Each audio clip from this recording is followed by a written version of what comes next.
Coba deh, kita berhenti sejenak dan benar-benar mikirin keajaiban apa sih yang lagi terjadi di dalam tubuh kita sekarang? Di dalam setiap makhluk ciptaannya, dari yang paling kecil sampai yang paling besar, ada sebuah rancangan yang subhanallah, luar biasa. Hari ini, kita akan sama-sama menelusuri bagaimana struktur hewan menjadi bukti kesempurnaan ciptaan Sang Pencipta.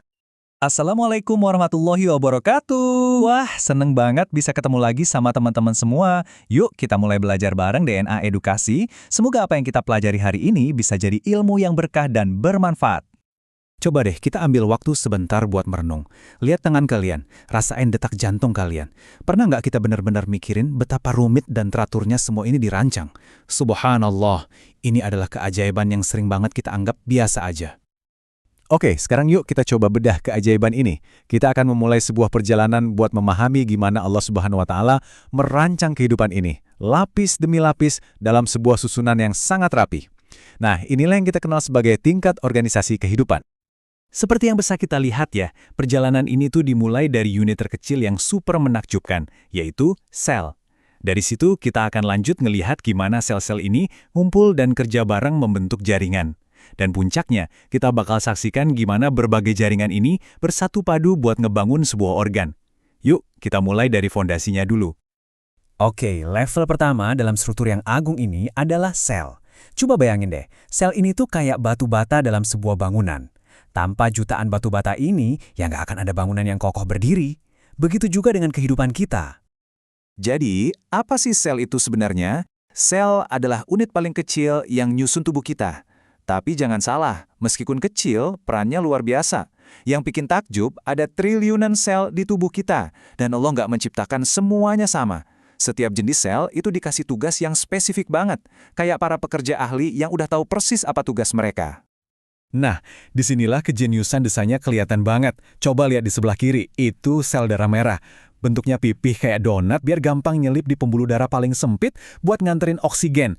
Terus yang di kanan, sel saraf, punya kabel-kabel panjang buat ngirim sinyal listrik super cepat. Bentuknya itu loh, bener-bener nentuin fungsinya. Dua-duanya penting, dua-duanya didesain dengan sempurna. Oke, kuis singkat nih. Dari dua contoh tadi, sel mana yang punya tugas super penting nganterin oksigen yang kita hirup setiap detik? Heps, bener banget. Si kurir andalan kita, sel darah merah. Dan hebatnya lagi, para pekerja ahli ini tuh nggak kerja sendirian loh.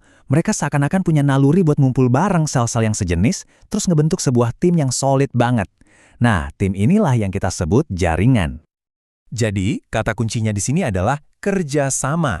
Jaringan itu adalah sekumpulan sel yang mirip baik bentuk maupun fungsinya. Bayangin aja kayak para koki yang kerja bareng di satu dapur atau para insinyur di satu proyek. Mereka bersatu, karena dengan bekerja sama, mereka bisa mencapai sesuatu yang jauh lebih besar. Yuk kita lihat contoh nyatanya di jaringan otot. Di sini ada 3 tipe, dan coba perhatiin deh gimana bentuk selnya itu dibikin khusus banget buat tugasnya.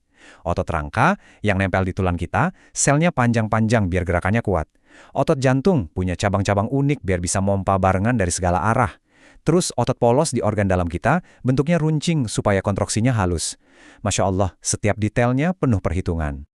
Pertanyaan lagi nih.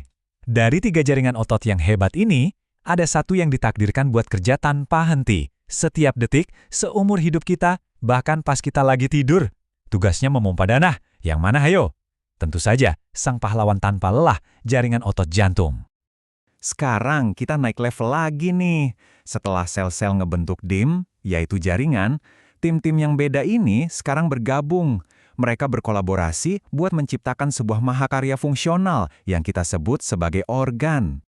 Kita ambil contoh organ yang paling kita kenal ya, jantung. Fondasinya tentu aja adalah jaringan otot jantung. Inilah mesin utamanya yang ngasih kekuatan luar biasa buat memompa darah ke seluruh tubuh kita.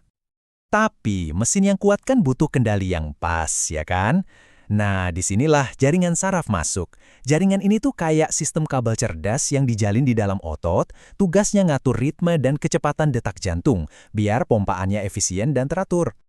Sebuah mesin juga butuh kerangka dan bahan bakar. Disinilah peran jaringan ikat yang membentuk katup-katup dan struktur jantung. Sementara darah yang ngalir di dalamnya bukan cuma dipompa, tapi juga bawa oksigen dan nutrisi buat ngasih makan sel-sel jantung itu sendiri. Dan lihat hasilnya.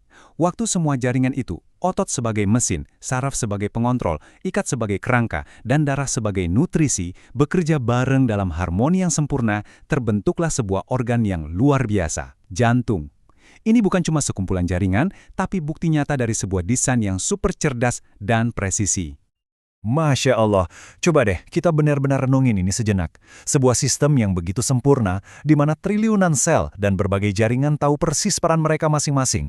Kerjasama dengan yang lain, tanpa perlu kita perintah. Semuanya berjalan otomatis, sesuai dengan rancangannya. Wah, luar biasa ya perjalanan kita barusan. Dari satu sel kecil sampai jadi sebuah organ utuh. Sekarang, yuk kita rangkum dan ambil pelajaran penting dari semua ini. Jadi, ada 3 poin kunci nih yang perlu kita ingat. Pertama, kehidupan itu dimulai dari sel, si unit terkecil dengan tugas spesifik. Kedua, sel-sel yang mirip bakal ngumpul membentuk jaringan buat kerja bareng. Dan ketiga, berbagai jaringan ini bergabung buat ngebangun organ yang fungsinya kompleks, sebuah tingkatan yang sangat logis dan efisien. Nah, sebagai penutup, saya mau ninggalin satu pertanyaan buat kita renungkan bareng. Setelah kita lihat betapa detail dan sempurnanya penciptaan tubuh kita ini, pertanyaannya adalah, gimana caranya kita bisa lebih mensyukuri amanah luar biasa yang udah Allah titipkan ini? Semoga ilmu ini menambah keimanan dan rasa syukur kita kepadanya ya. Terima kasih banyak sudah belajar bersama. Sampai ketemu di kesempatan berikutnya. Wassalamualaikum warahmatullahi wabarakatuh.